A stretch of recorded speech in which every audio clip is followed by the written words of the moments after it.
Alright, so today I'm going to show you a quick tutorial on using Adobe Flash Professional CS5. So obviously Flash is a 2D animating program. It's professional, it's not really for just toying around with. But today I'm going to show you the basics of learning how to use Flash.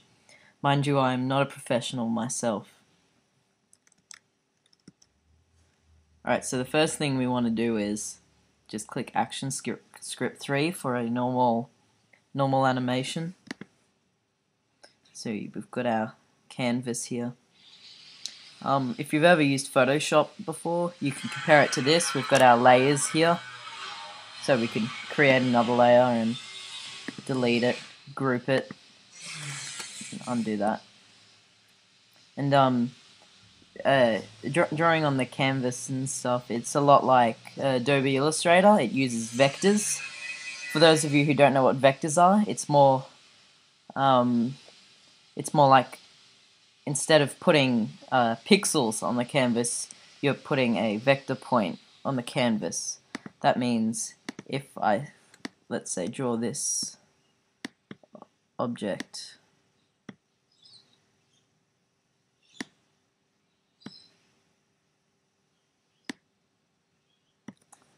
it's its own smart object as such. If I free transform that,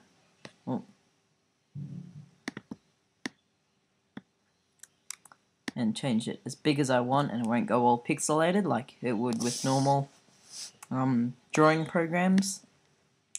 This is its own sort of smart object, so you can do things like that, which is cool. And so I'm just going to show you some of the tools that come in really handy.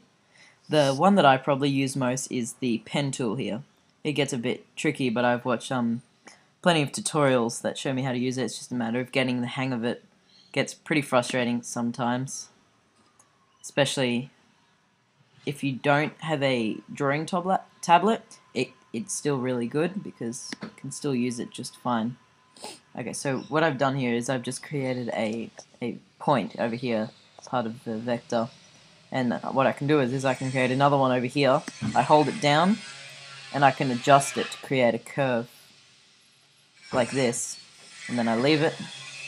Then I'll bring it back up to here, and I've created my own shape.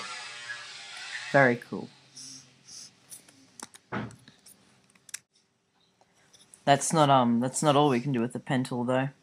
You notice that if you hold down on it, it comes up with a few other things. It's the regular pen tool, the add anchor point, delete anchor point, and convert anchor point tool.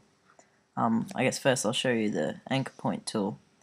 So like I said before about placing vectors, I guess what this does is it places more within the lines, more anchor points, yeah. Like if I press it down here, it creates another dot along that line. If we go back to the subselection tool, we can now move this anchor point wherever and use the little handles to fiddle around with it and adjust the shape to however we like. Then of course we have the delete anchor point tool, which does the opposite to the creating an anchor point tool. But you'll notice that there's another anchor point here and another one here. So when we delete this, instead of just leaving a huge gap, it aligns it itself automatically, which is really smart. Then we've got the convert anchor point tool here. You click an anchor point and it'll convert it to a straight line, which comes in handy sometimes, depending on what it is that you want to do. The selection tool is for selecting things, and then just hit delete. Subselection tool, it selects smaller parts of objects, things like that. Free transform tool, as I showed you before, you can just highlight something then change the shape of it. Lasso tool is you select shapes of whatever you like with this tool. If I, let's say, have this square, then I get the lasso tool. I just want to select that much of it, and I can do that and hit delete and delete what I want of it, and I can just delete the rest of it. There's the pencil tool. The pencil tool can be very difficult though if you want to fill as in like as you would with the paint bucket tool. It's hard to join up the vector once again so it becomes a proper shape rather than just a line that almost comes around, as you can see here.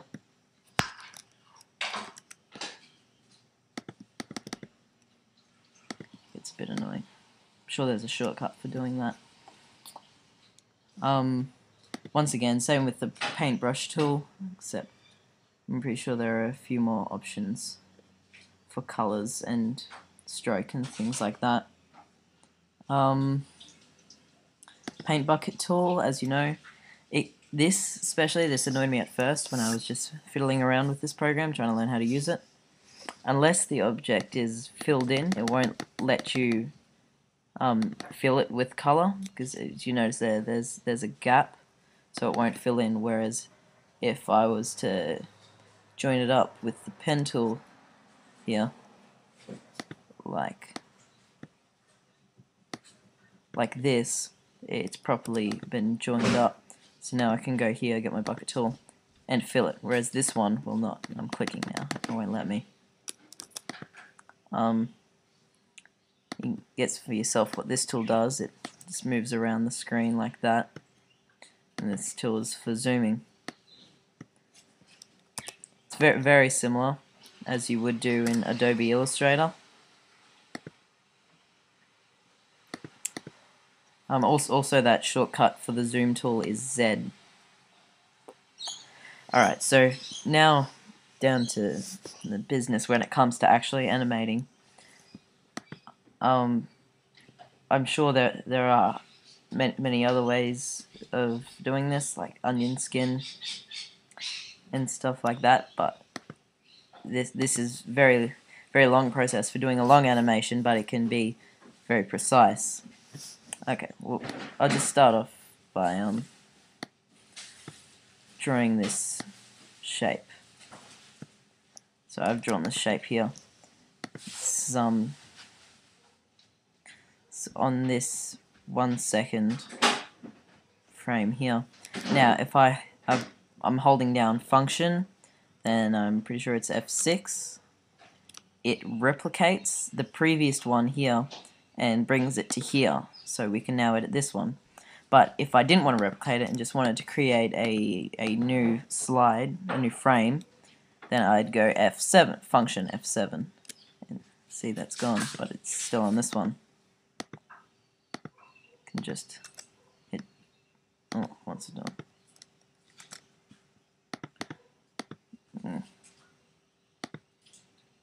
There we go. You gotta, don't try delete or command delete, that won't delete. You gotta hit remove frames. And likewise with your layers here, it will automatically copy them. That's unless you wanted to remove them. Just like that. And on this layer here, you might want to make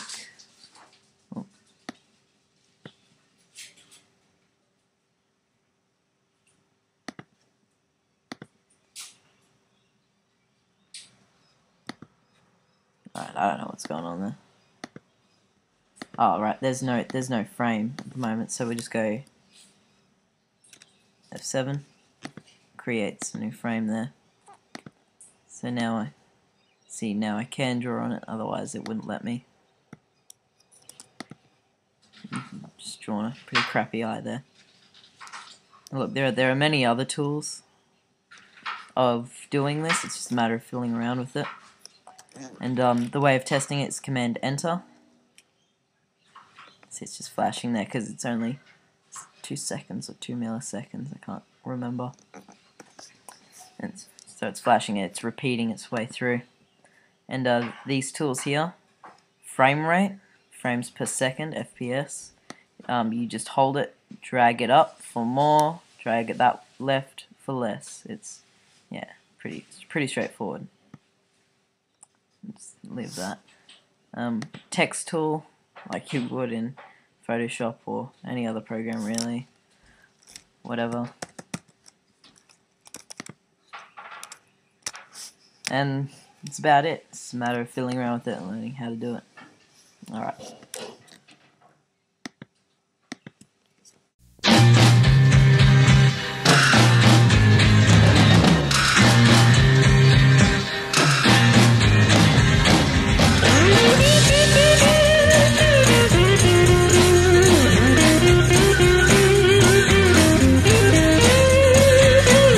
There must be some kind of way out of here.